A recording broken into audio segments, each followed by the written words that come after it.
Shabbos, stay tuned. There's a Gavaldiga podcast. Rabbi Steve Geller does a Gavaldiga Zach, and that'll be coming out this week. Torah Giants on Chumash. Shalom Uvrach, and welcome to the weekly piece on the Parsha from Torah Giants on Chumash, written by Rabbi Yitzchak Meir Goodman, the Rabbi Emeritus of Young Israel Rockaway. Sit back and enjoy. Welcome to Torah Giants on Chumash. I'm Steve Geller. The topic of Torah Codes is so interesting. Among the traditional Yeshiva communities, I think the impression is the Torah speaks for itself. We don't need tricks, we don't need codes. And I get that, especially because the Torah Code subject has already been twisted by people incapable of interpreting them, making spurious claims it was never meant for. But personally for me, I'm fascinated by the things I've learned about the Torah Codes, as I see it kind of like a revelation of Hashem in the physical world. You should research the Great Sages experiment done at Eshat Torah by Doron Witzum and Eliyahu Rips to understand modern computer-based Torah Codes done in a responsible way. It's just another in the long line of miraculous manifestations of the hand of God's authorship of the Torah. So the concept of Torah codes no doubt exists, but does the Torah itself recognize codes?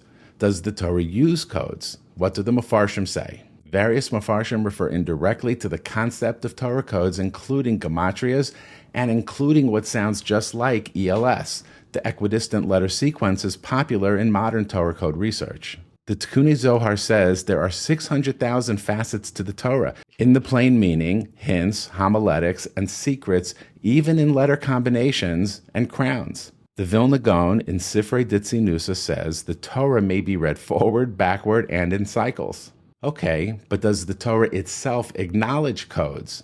Well, it actually does. One Torah code variation makes use of an interesting cipher in which the first letter of the Aleph base is matched with the last, and the system continues with this pattern from Aleph to Taf and Taf to Aleph.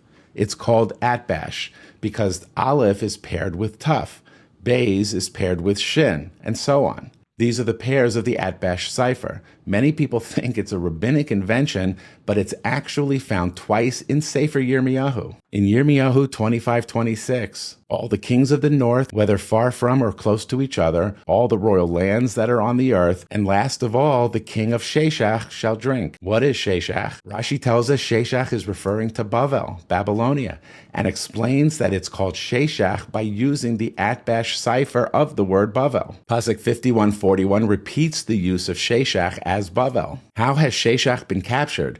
The praise of the whole world been taken? How has Bavel become a horror to the nations? Rashi explaining again that the use of the word Sheshach is referring to Bavel using the Atbash cipher. So how is Sheshach referring to Bavel using Atbash? In order to spell Bavel using the Atbash cipher, the first letter of Bavel is the second letter Beis, corresponding to the second to last letter Shin. The next letter of Bavel is also a Beis, again corresponding to the Shin. The last letter of Bavel is Lamed, corresponding on the Atbash key to the letter Chaf. So Bavel becomes Sheshach using the Atbash Torah code. And with this background, let's take a look at a section from our Parsha. In our Parsha, there's an 11-pasuk section describing the laws and sacrifices of Pesach. Rabbi Goodman explains a fascinating adaptation of the Atbash cipher that matches the 7 days of Pesach with 7 special days on our calendar to show how they coincide numerically with the first through 7th days of Pesach.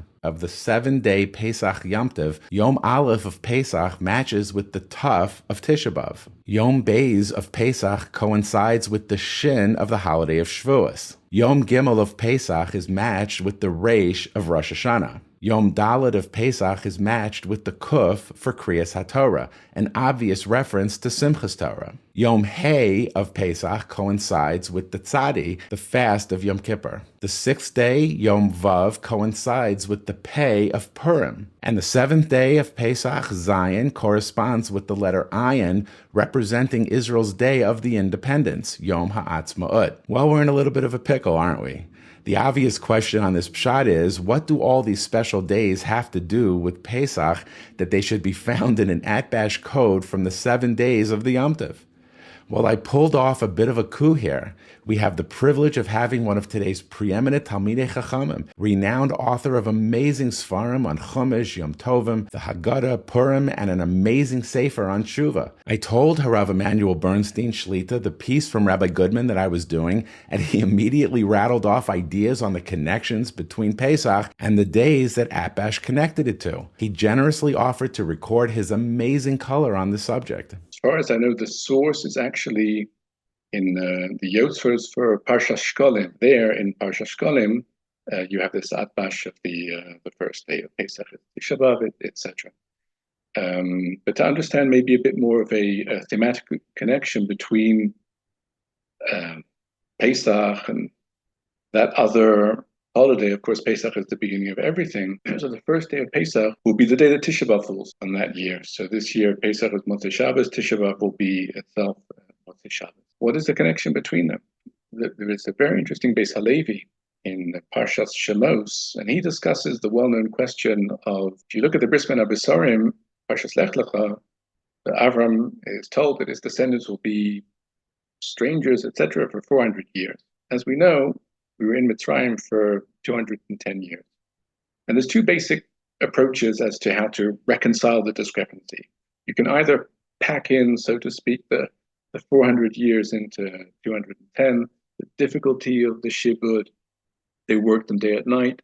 Maybe the clock started ticking earlier, which is Rashi's approach from the birth of Yitzchak, it's exactly 400 years. And that's one approach. But there's another approach which basically concedes the question and states that we didn't stay there for 400 years. We were meant to, and we couldn't. We couldn't because of the decline, the famous 49 levels of Tumah, the Jewish people that we descended to. So we had to leave before it was too late. But according to the second approach, there's still, in a sense, Golus time owing. And that's going to be made up in subsequent Golios. And from a certain point of view, therefore, Pesach will require Tisha B'Av. In other words, leaving when we did because we had to means that unless things drastically are overturned, there will be finishing up Golus time in the future. And this then becomes a very interesting point of machlokus between these different approaches. Was Golus Mitzrayim over, or was it stopped halfway through and needs to be finished? And in fact, the Beis Halevi goes further and says that this is actually the machlokus between the two practices of how to eat the maror in conjunction with the Pesach and the matzah. Are they sandwiched together? Are they eaten separately? What's the machlokus? So Beis Halevi says that if you understand that these are two separate things, in other words, the difficulties in Mitzrayim is finished, and then the Geula from Mitzrayim happened.